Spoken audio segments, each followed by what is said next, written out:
मित्रों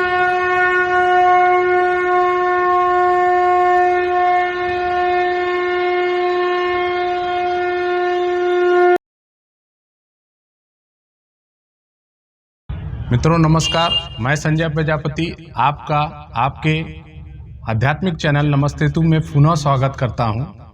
आज हम फिर आ चुके हैं काशी के केदारखंड संकुलधारा पोखरे स्थित जो लक्ष्य चंडी यज्ञ का महाआयोजन हुआ है।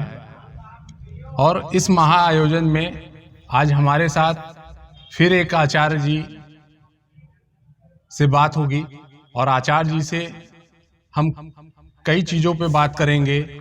और इस आयोजन में जो सतकुंडी यज्ञ का आयोजन किया गया है, हम आज आचार्य जी से उसके बारे में बात करेंगे।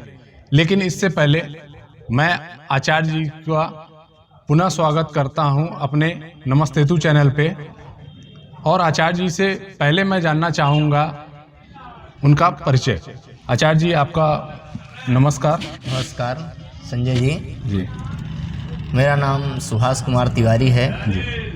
मैं इस समय काशी हिंदू विश्वविद्यालय के अंतर्गत संस्कृत विद्या धर्म विज्ञान संकाय में व्याकरण विभाग में जी प्रोफेसर राम नारायण द्विवेदी गुरुजी के अंडर में रिसर्च कर रहा हूँ। अच्छा। मेरा मेरा सब्जेक्ट है व्याकरण शास्त्रस्थ प्रमुख सूत्राणाम परिष्कार दृष्टया समीक्षणम। और मेरे जिनसे मैं अध्ययन किया हूँ वो पूज्य गुरुजी, जिनको भी पिछले वर्ष पद्मश्री पुरस्कार से भारत सरकार ने सम्मानित किया है। हमारे गुरुजी का नाम है पूज्य श्री प्रोफेसर रामयत्न शुक्ल गुरुजी।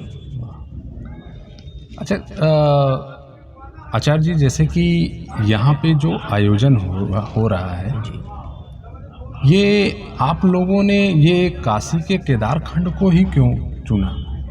उसके पीछे का कोई तो महत्व होगा। जी जी अवश्य है। जैसा कि सर्वविदित भी है कि ये जो काशी है, इस काशी का अर्थ ही होता है पुस्तक ज्ञान, ज्ञान की जो समुद्र है। काश्यते प्रकाश्यते अनया सा काशी, ऐसा हमारे शास्त्रों में वर्णन है। मतलब जहाँ से ज्ञान का प्रकाश हो। इसीलिए पंडित मदन मोहन मालवीय जी ने जो विश्वविद्यालय है वहाँ पर लिखा सर्व विद्या की राजधानी। यह काशी सर्व विद्या की राजधानी है।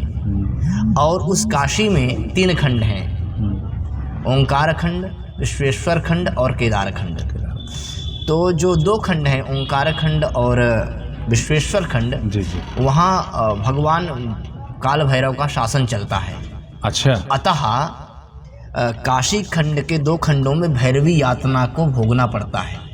मतलब आपके विश्वेश्वर खंड और ओंकार खंड में जो ही व्यक्ति होता है जी जी, उस व्यक्ति को मृत्यु के समय, जिसे आप जानते ही हैं, सर्वविदित है, पूरे विश्व में प्रसिद्ध है कि यहाँ मुक्ति मोक्ष होता है। जी जी, मौत से मोक्ष है ना। जो मरता है उसको मोक्ष होता है। जी जी, है ना। काश्याम मरणान मुक्ति, काशी में मरने से मुक्ति होती है। लेकिन वहाँ पर विश्वेश्वर खंड और केदार खंड ने, विश्वेश्वर खंड और ओंकार खंड भैरवी यातना के साथ, पहले भैरवी यातना, जैसे व्यक्ति कोई कार्य करता है, गलत करता है, निश्चित ही गलत करता है।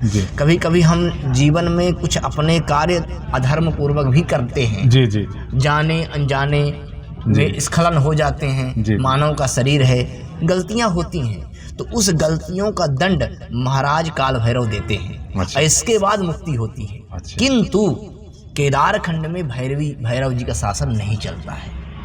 यहाँ पर शासन चलता है महाराज चिंतामणि गणेश जी का। अच्छा, यहाँ पे चिंतामणि गणेश जी का शासन, जो केदार घाट के समय जाते हैं, जब बाबा केदार जी का दर्शन करने तो पढ़ते हैं। तो चिंतामणि गणेश जी का यहाँ शासन है। अतः यहाँ पर सद्यः मोक्ष होता है मरने के बाद।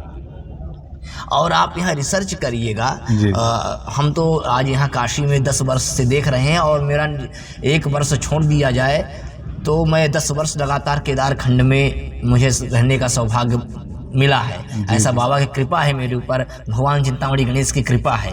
और मैं देखता हूँ कि यहाँ व्यक्ति की जब मौत होती है तो कुछ क्षण में ही मौत होती है, चलता फिरता मौत होता है उसकी। मतलब यातना से मुक्त है ये केदारखंड, ये केदारखंड है। इस केदारखंड की इतनी बड़ी महत्ता है। और केदारखंड में यदि आपकी बात बताएं तो जैसा कि आप जानते हैं कि पूरे विश्व में सप्तपुरियां हैं, अयोध्या, मथुरा, माया, काशी, कांची, अवंतिका, पुरी, द्वारावती चैव सप्तैताः मोक्षदायिकाः।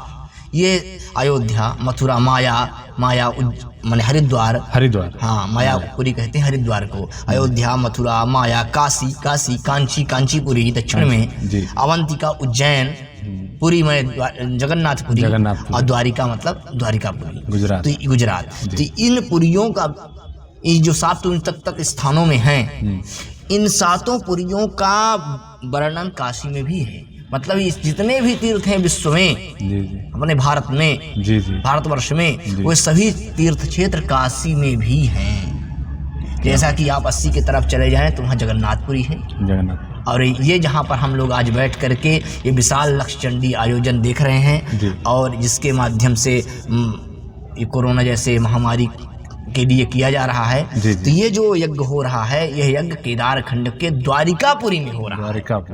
ऐसा साक्षात यहाँ भगवान द्वारिकाधीश विराजमान है। और आपको एक बात बताएं इस द्वारिकापुरी के विषय में, जो गुजरात में द्वारिका जी भगवान की 16 कलाएं होती हैं। आप सभी लोग जानते, सर्वविदित है ये कि इस भगवान की 16 कलाएं होती हैं।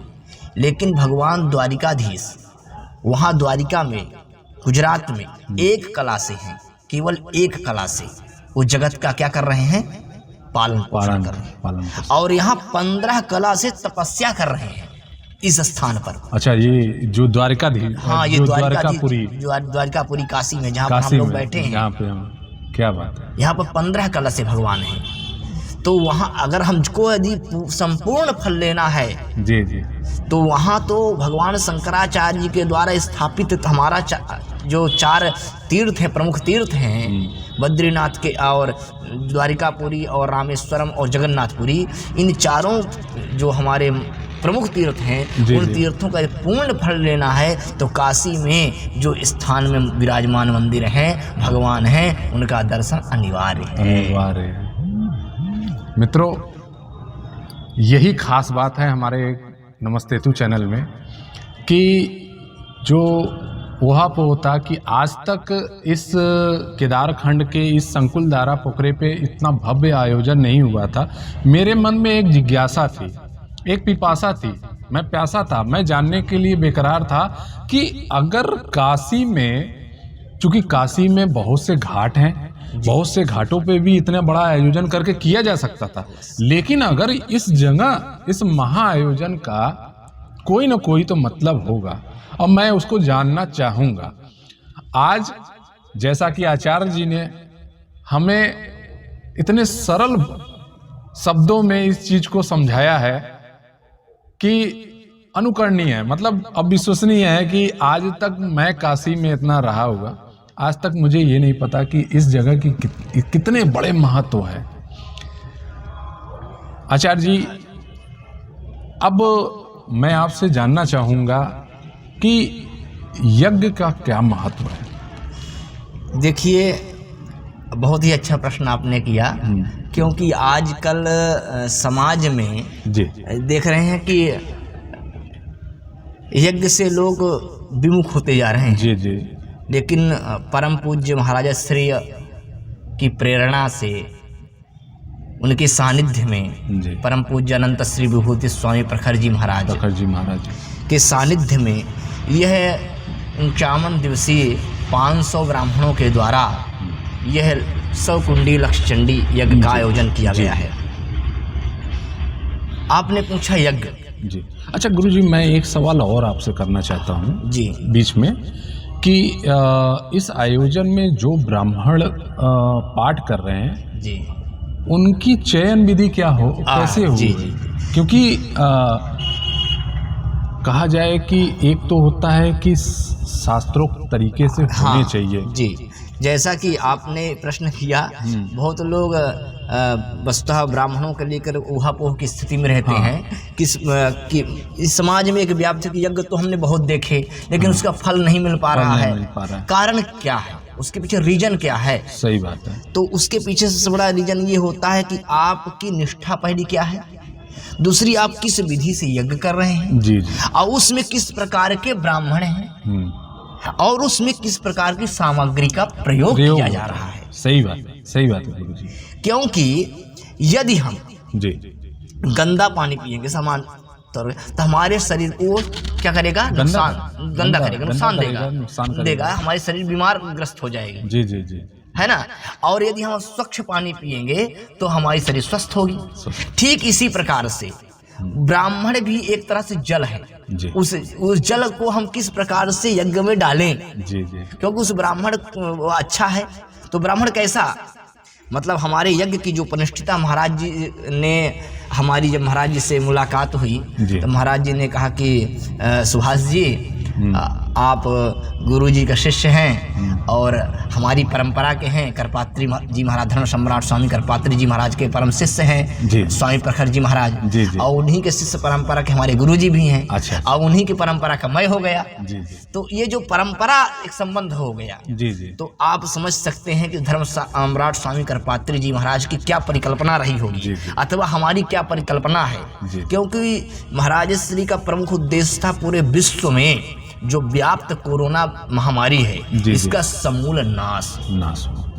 महाराज जी के इस संकल्प में सात पॉइंट जोड़े गए हैं। जी जी। भारत को विश्व गुरु की प्राप्ति, ये पहला पॉइंट है। दूसरा है भारत की राष्ट्रीय और आंतरिक सुरक्षा, ये भी है। उसमें तीसरी बात है कोरोना महामारी से मुक्ति, है ना। और इस प्रकार से तब तक संकल्प है, मैं आपको संकल्प के विषय में बता दूंगा। और यही बात ब्राह्मण चयन की प्रक्रिया की, तो महाराज ने साफ शब्दों में कहा था कि हमको यदि यज्ञ का फल लेना है तो चयन प्रक्रिया अच्छी होनी चाहिए। तो वस्तुतः महाराज श्री के तो संपूर्ण जितने भी यज्ञ हुए उसमें बहुत प्रतिष्ठित ब्राह्मण को रखा जाता था। उसके संपूर्ण कार्य महाराज श्री के जितने भी विद्यालय चलते हैं, उस विद्यालय के जो व्यवस्था देखते हैं आचार्य श्री डॉक्टर सज्जन कुमार तिवारी जी, वो पहले करते थे।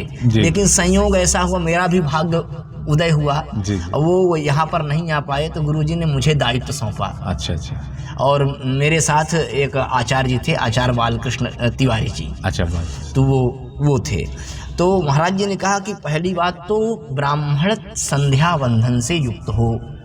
जो संध्या जिस ब्राह्मण करता हो उसी को यज्ञ में रखना है, क्योंकि संध्या से जो हीन है वो ब्राह्मण ही नहीं है।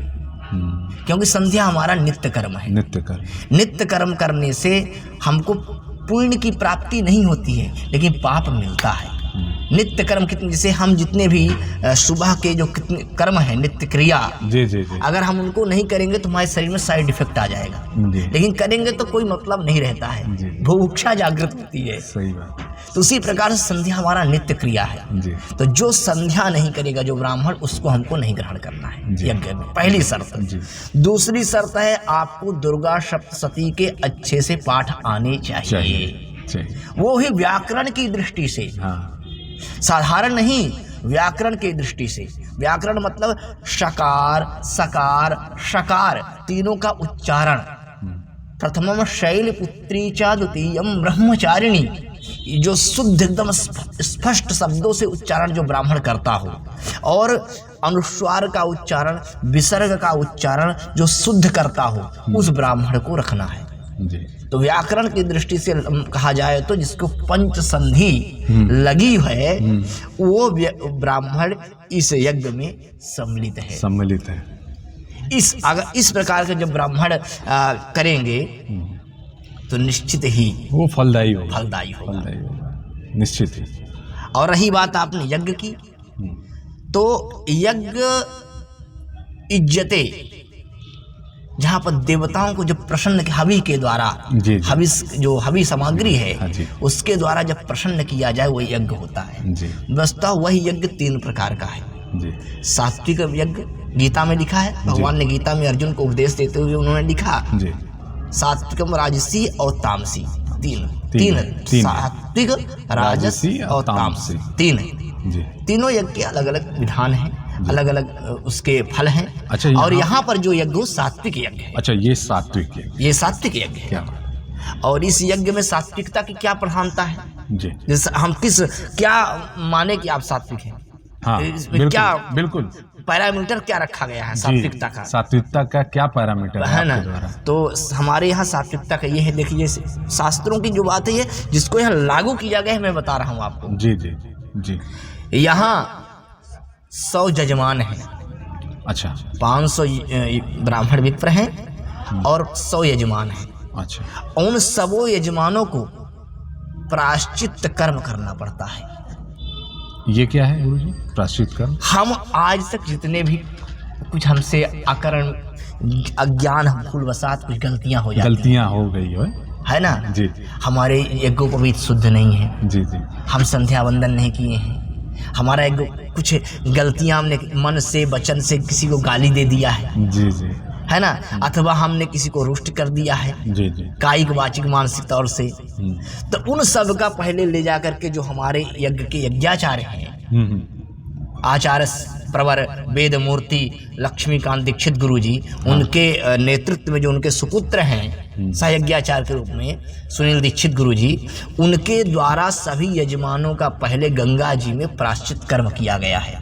अरे फिर उनको पंचगव्य का पान कराया गया है। अच्छा, पंचगव्य का पान भी कराया गया है। क्यों कि पंचगव्य के पान करने से क्या होता है कि जो शरीर में आंतरिक शुद्धि और हड्डी में भी छिपा हुआ जो पाप है, दाहत तिरिव काष्ठ, जैसे अग्नि जो है तो काष्ठ को भस्म कर देती है, उसी प्रकार से पंचगव्य पीने से हड्डी में भी छिपा हुआ पाप नष्ट हो जाता है। क्या बात है गुरुजी। तो इस प्रकार से यजमानों की भी परीक्षा ली गई है और उनको बकायदा पूरा क्षौर कर्म इत्यादि से औधौत क्षौर कर्म क्या है गुरुजी? बाल और कटा करके। अच्छा। ये नहीं कि बीच में बाल कटवा दिया जाए, नाखून कटवा दिया जाए। अच्छा। ये नहीं, यज्ञ के समय उसके पहले पूरी क्रियाओं को आप निवृत्त कर लीजिए और फिर इसके बाद यज्ञ में।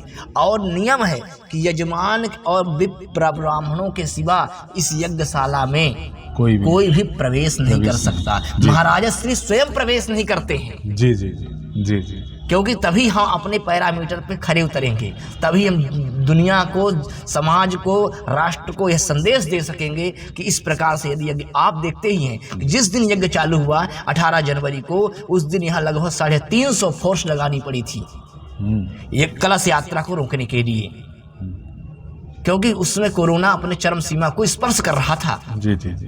लेकिन महाराज जी की उद्घोषणा थी कि जिस दिन से यज्ञ चालू होगा उस दिन से कोरोना अपने निचले स्तर को प्राप्त करेगा। और ठीक 18 तारीख के बाद आप कहीं भी देख लीजिए, किसी न्यूज चैनल में देख लीजिए, जी जी बिल्कुल बिल्कुल, उसके बाद कोरोना घटना चालू हो गया और आज ना के बराबर है, ना के बराबर। और आने वाले 1 तारीख को पूरे संपूर्ण भारत से कोरोना गायब हो जाएगा। यह यज्ञ का पूर्ण संकल्प है। क्या बात है, क्या बात है। और इसके बाद धीरे धीरे जैसा कि हम कुछ वाष्प निकलता है, धुआं वायु निकलती है, फिर वो तरंगे उसकी उठती हैं। जैसे पानी में हम कोई कंकड़ मारते हैं तो पहले वो तरंगे पास में उठती हैं, फिर दूरी, फिर पूरी नदी में व्याप्त हो जाता है। इसी प्रकार से यज्ञ की तरंग पहले काशी में व्याप्त, पहले संकुलधारा क्षेत्र में, फिर काशी में, फिर उत्तर प्रदेश में, फिर मध्य प्रदेश, दिल्ली इत्यादि पूरे भारत में, फिर संपूर्ण विश्व को कोरोना से मुक्त कर देगा। ये महाराज जी की राष्ट्र कल्पना यज्ञ की। क्या बात है गुरु जी, आपने आचार्य जी आज तो ऐसी ऐसी बातें बताई कि मतलब ये इस यज्ञ के बारे में जो हम लोगों की जो देखने की एक दृष्टि है कि यज्ञ तो हर जगह हो रहे हैं, ये है, लेकिन आज के इस कार्यक्रम, इस प्रस्तुति में हम लोगों ने ये जाना है कि यज्ञ की क्या महत्वता होती है। अगर उसको सात्विक विचार से, भाव से अगर उस यज्ञ को किया जाए तो वाकई में वो रिजल्ट आपके सामने दिखते हैं। और मैं आपको एक बात बताऊं जी, महाराज श्री ने बहुत ही सूक्ष्मता से सब चीज का परीक्षण किया, सामग्रियों का भी। जी जी। हमारे यहाँ यज्ञ तो बहुत आप देखते होंगे जी, आप देखते होंगे कि यज्ञ, कितने यज्ञ सब राष्ट्र कल्याण के ही लगभग किए जाते हैं। बिल्कुल। लेकिन महाराज श्री की परिकल्पना यहाँ थी कि महाराज श्री ने नियम बनाया, सभी यजमानों को आदेश दिया कि आपको शुद्ध देसी गाय का घर में घी तैयार करना है और उस घी से हवन होगा। और सभी यजमानों ने जी जी अपने घर में आज 1 साल 1.5 साल पहले से इस यज्ञ की तैयारी के लिए घर में शुद्ध देसी गाय का घी तैयार कर रहे हैं और उस घी से हवन किया जा रहा है। क्या बात है। लगभग 100 कुंटल घी मंगवाया गया है, तैयार किया गया है, जिसमें गिरी नस्ल की गाय, मालवी नस्ल की गाय और निमाड़ी नस्ल की गाय और हमारी जो साहीवाल है, शुद्ध देसी गाय, इस प्रकार की जो गाय हैं, गैया हैं हमारे, उन गायों का घी, मक्खन से घी तैयार किया गया है और उस घी का उपयोग किया गया है। चावल को, पूरे चावल को शुद्ध उसको पहले धुला गया है, फिर उसको सुखाया जा रहा है। तिल को धुला गया है, तिल अपने जो ये नहीं कि बाजार से खरीदा गया है, तिल को ही आदेश दिया गया कि आप लोग बोइए खेत में और उसको बो करके जब काटेंगे उस प्रकार का तिल, माने एकदम बड़ी बारीकी के साथ, इस पे कोई समझौता नहीं है किसी प्रकार का जी कि हम ये चलो कर लें। अब मैं आप लकड़ियाँ जंगलों से मंगाई गई हैं, अच्छा, नेपाल से खैर आया है, अब मैं स्वयं अपने गांव रीवा से काट करके खैर मंगवाया हूँ, पेड़ से जी खैर की लकड़ी जो मंगल ग्रह के लिए। जी जी और इस प्रकार के तत्त स्थान से कैथा का प्रयोग कलकत्ता से आया है।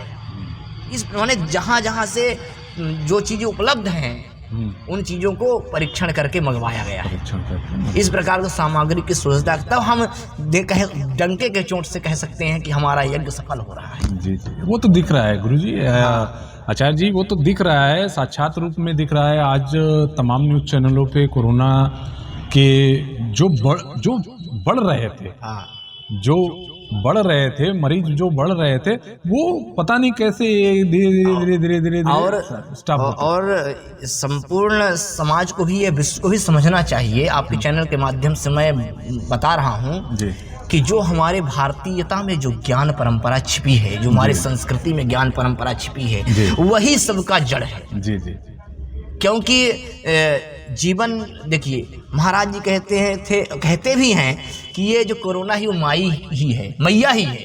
मैया। क्यों कि दुर्गा सप्तती में साक्षात उदाहरण है, शैव काले महामारी शैव सृष्टिर्भवत्यजा।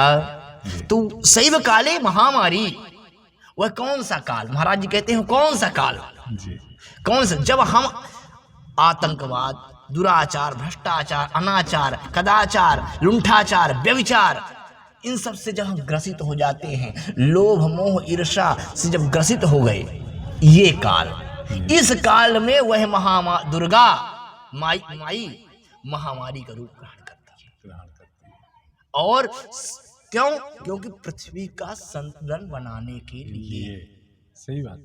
और भारतीयता में छिपी हुई जो हमारी सभ्यता है, संस्कृति है, जो शक्ति है, उसको भी विश्व को समझाने के लिए, सही बात, वैज्ञानिकों को भी ये बतलाने के लिए कि वह परमात्मा है, बिल्कुल, इस विषय को बतलाने के लिए वही दुर्गा महामारी के रूप में आती है। और फिर जब हम उसको विधिवत अर्चना पूजन करते हैं, वंदन करते हैं, तो वह फिर लक्ष्मी के रूप में आ जाती है, अपनी करुणा के रूप में आ जाती है। अब ये कोरोना करुणा के रूप में आ जाएगा, ये महाराज जी के संकल्प।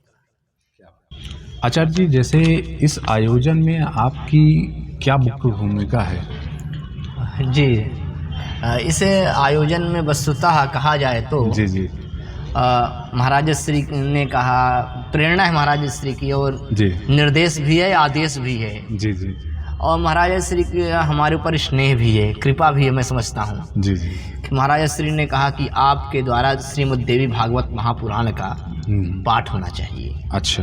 और जो आप देखते हैं, जो यज्ञशाला के बगल में भगवती का जो स्थान बनाया गया है, जी, जहाँ भगवती की स्थापना की गई है, गेट से घुसते दाहिने साइड तो मूर्ति जी भी, जहाँ विग्रह स्थापन किया गया, तो वहाँ पर मैं वहाँ पर भगवती का देवी भागवत महापुराण का पाठ करता हूँ। अच्छा।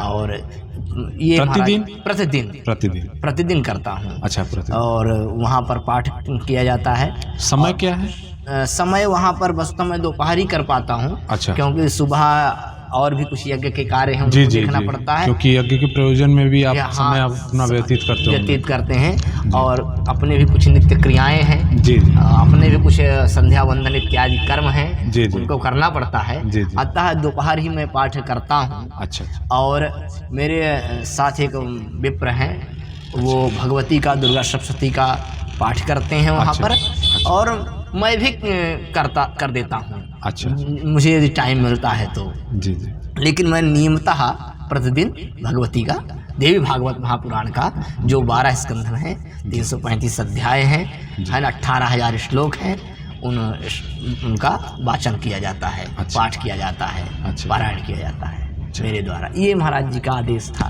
तो मेरी देखिए, जब हम कोई भी कार्य करते हैं जी जी, तो यदि हम किसी के भी निमित्त करें जी जी, तो उसका 6वां हिस्सा हमारे पास होता है।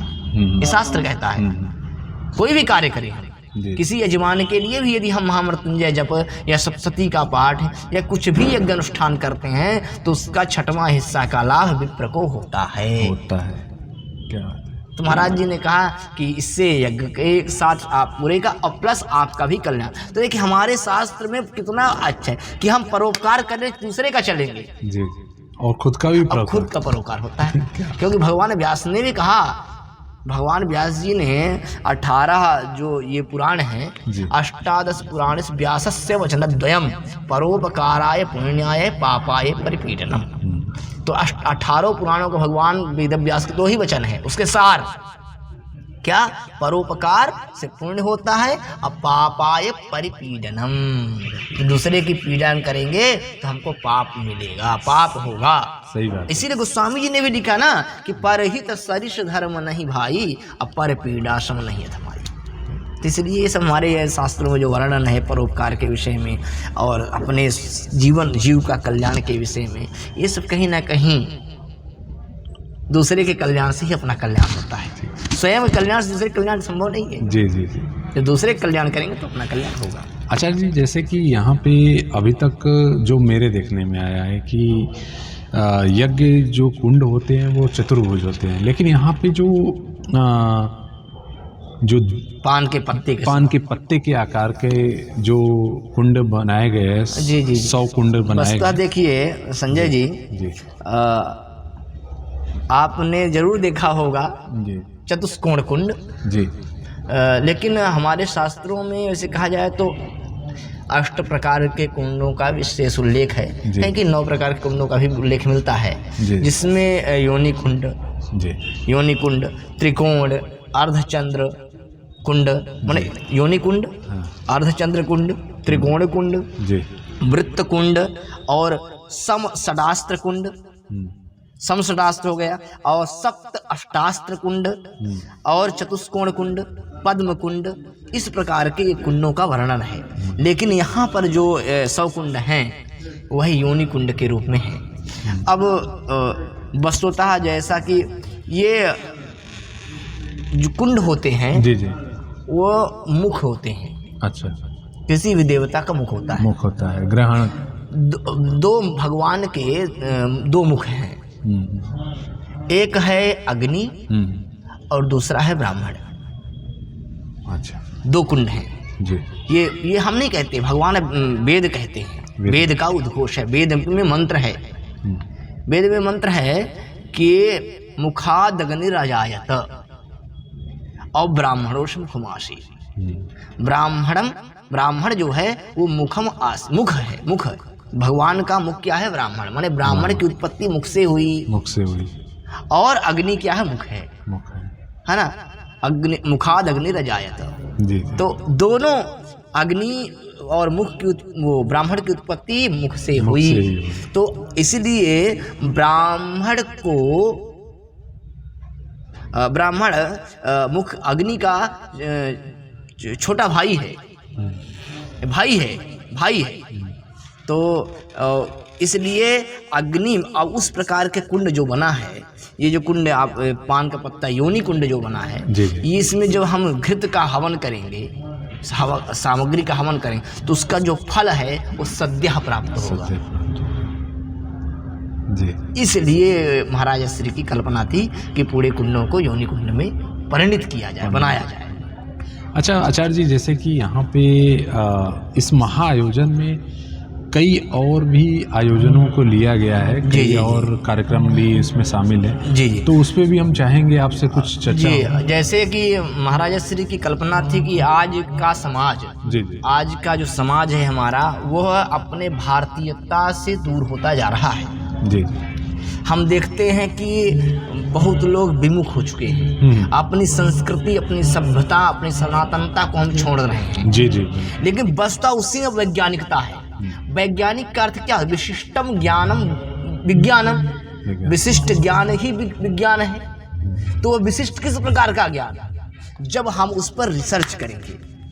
क्योंकि देखिए, वैज्ञानिक जो पद्धति है, जो विज्ञान है आज का, वो क्या करता है? वो करके मानता है।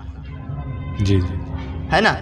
और अध्यात्म जो है वह मान करके करता है। दोनों में अंतर है। सही। विज्ञान करके मानता है, प्रैक्टिकल करता है, तब वो मानता है कि ये चीज है। और अध्यात्म मानता है तब करता है। इसीलिए हम जानते थे, मानते थे कि यज्ञ से कोरोना की मुक्ति होगी, अतः हम यज्ञ किए। सही, ये अध्यात्म है। जी। तो हमारे ऋषि महर्षि जितने भी थे, वे बहुत ही रिसर्च, बहुत ही गहन चिंतन करके किसी भी विषय को लिखते थे। इसी परिकल्पना के आधार पर महाराज श्री ने प्रेरणा दिया कि आप लोगों को इस यज्ञ के माध्यम से, जी जी, जैसे काशी विद्वानों की नगरी है जी, तो विद्वानों का सम्मेलन हो, विद्वान के मुख से कुछ ना कुछ बातें जरूर समाज में जाएंगी जी। और इसका प्रसारण भी लाइव चलता है जी जी। कई दो चैनलों में समय, लेकिन साधना और ईश्वर, शायद ईश्वर चैनल में जो साधना था ईश्वर हो गया, और संस्कार तो इस प्रकार से विद्वत सम्मेलन यहाँ आयोजन किया गया जी जी। इसके बाद यहाँ फिजिक्स कन्वेंशन रखा गया जी। फिजिक्स कन्वेंशन में यहाँ बड़े बड़े वैज्ञानिकों को बुलाया गया। अच्छा। और गॉड पार्टिकल के विषय पर यहाँ पर आपको बताया आरपी मलिक जी, जो बीएचयू प्रोफेसर हैं जी जी। एम वेंकट रमन जी, माधवन वेंकट रमन जी, जो वैज्ञानिक है भारत के, जिन्होंने डॉक्टर एपीजे अब्दुल कलाम जी के साथ परमाणु परीक्षण पे सहयोग किया, वो यहाँ पर आए थे फिजिक्स कन्वेंशन पे। और जिन्होंने बुलेट प्रूफ जैकेट जो हमारे भारतीय जवान पहनते हैं, उन्हीं के द्वारा निर्मित है। अरे तो वो यहाँ पर आए थे। आर वेंकट, हमारी उनसे मुलाकात हुई, चर्चाएं भी हुई। वो बहुत अच्छे व्यक्ति हैं और अपने शाखा के वेद पाठी हैं, त्रिकाल संध्या वंदन करने वाले वैज्ञानिक हैं। सोचिए, एक वैज्ञानिक होकर के अध्यात्म में कितनी विश्वास, रुचि, क्योंकि वो जानते हैं कि हम इसी से जब पूरा विश्व, इसीलिए आज ना मुझे भारत की आवश्यकता क्यों है पूरे विश्व को, क्योंकि जब पूरा विश्व मौन होता है तो भारत की ओर देखता है, और भारत से ही पूरे विश्व को समस्या के समाधान मिलता है, प्राप्त होता है। जी जी, कोरोना की भी समाधान भारत से ही हुई, ये पूरा विश्व जान रहा है जी। और सभी चीज जितने भी हैं तो भारत, ये इसलिए और यह इतिहास सम्मेलन रखा गया।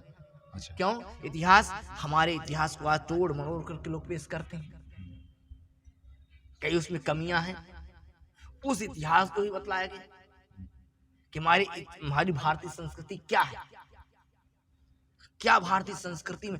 मैकाले ने भी कहा था, जब मैकाले यहाँ का परीक्षण करके गया तो मैकाले ने भी कहा था कि आप भारत को गुलाम नहीं बना सकते जब तक उसके संस्कृति पर कुठारा हाथ नहीं करेंगे। बिल्कुल बिल्कुल।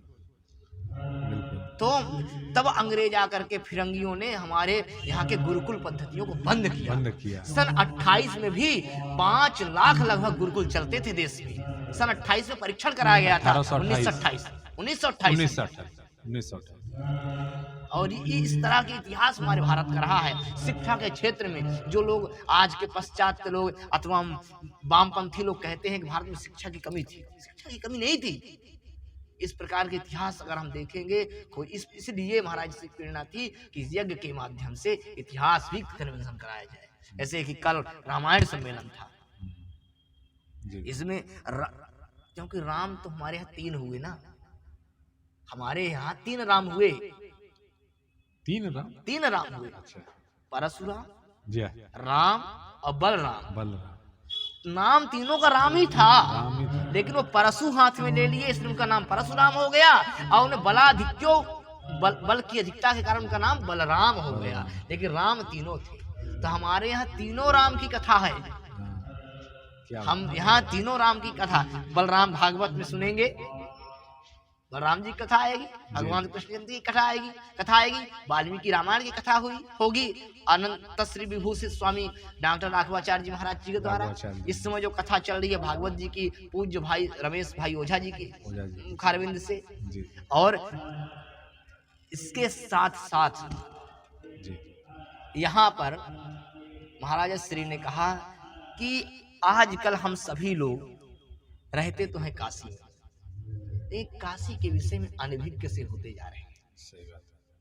हम देश में विदेश में बड़ी चर्चा काशी की होने लगी है कुछ समयों से, जी। सन 14 से, जी। लेकिन काशी का क्या महत्व, काशी क्यों जानी जाती है, क्यों सांस्कृतिक राजधानी है? सही बात। इसलिए महाराज श्री ने गोपनीय काशी कथा का भी आयोजन किया था। क्या बात।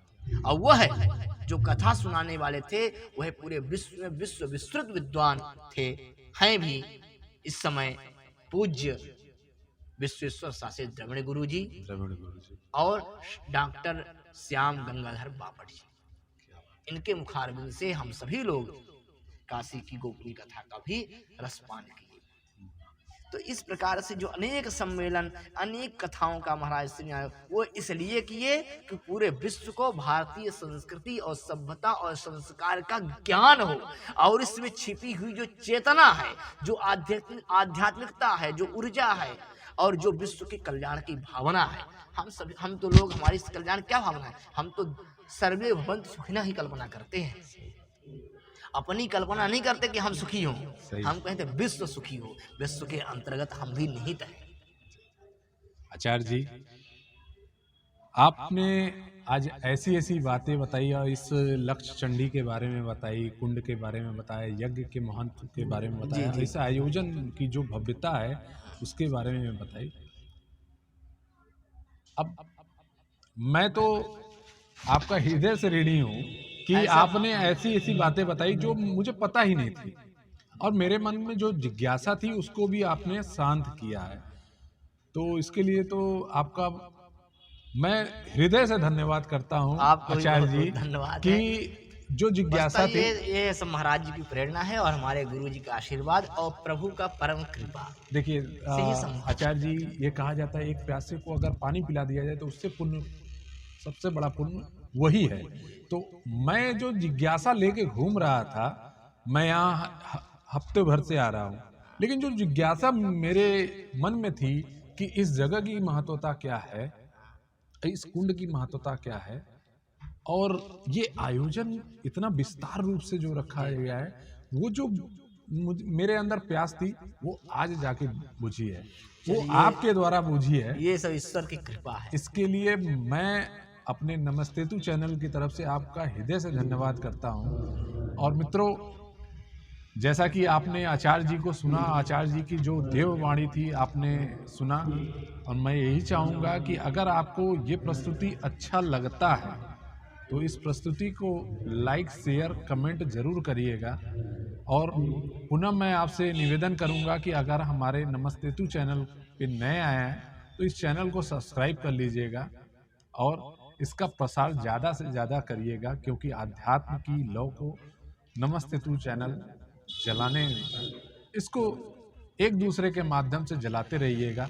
मिलते हैं अगली प्रस्तुति में, तब तक के लिए आप सभी का हृदय से धन्यवाद।